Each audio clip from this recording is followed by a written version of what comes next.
Welcome to 10-Minute Shalom Learning Center Lectorium. This lecture series is about the history of Judaism and development of Jewish thought and religion. The question is, what is the purpose of this lectorium?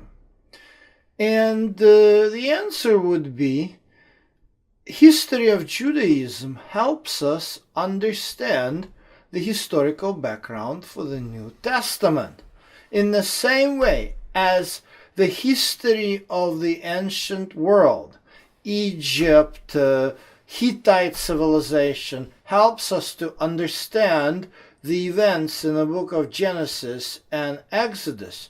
So the history of Judaism in the early periods and later periods help us to understand historical background of the New Testament.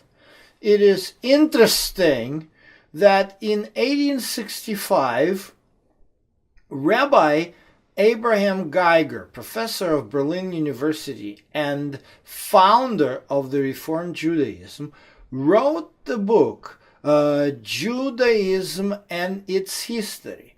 In this book, he, as a rabbi, was probably the first who positively spoke about Jesus, calling Jesus a legitimate rabbi, a follower of the school of Pharisees, and seeing his teaching described in the Gospels as a fairly legitimate Jewish teaching.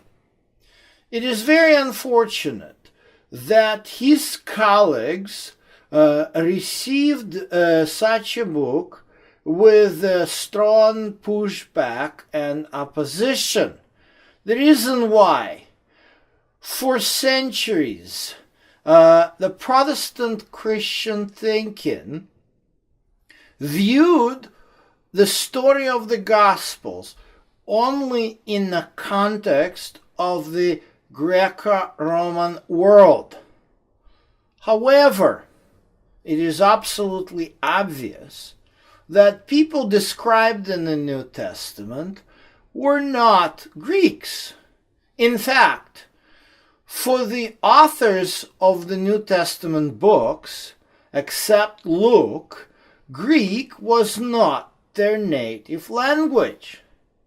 But nevertheless, for centuries, Protestant and Catholic researchers presented the Greek of the New Testament, which is quite different from the classical Greek, as a special type of language for a simple people in the marketplace of Athens. They completely disregarded the fact that every single apostle, as well as other disciples of Jesus, were Jews who lived either in Judea or Galilee of the first century. The New Testament, the Gospels, comes up with very many terms that are not easy to understand without its proper historic context within the history of Judaism. The words Pharisees and Sadducees do not exist in any kind of Hellenistic settings. Neither Torah nor the prophets ever mention such words, as well as the word rabbi does not appear in the Old Testament or Tanakh at all. This is why it is important to understand these terms in their proper historical context. And that's why the goal of this course is to help the viewers to understand the basic concepts of history of Judaism, so that people could relate this in their reading of the New Testament and the Gospels, and be able to see Jesus as a Jew for who he was, rather than for whom the church often, and as well as Christian culture of the Renaissance and the later periods, misrepresented him.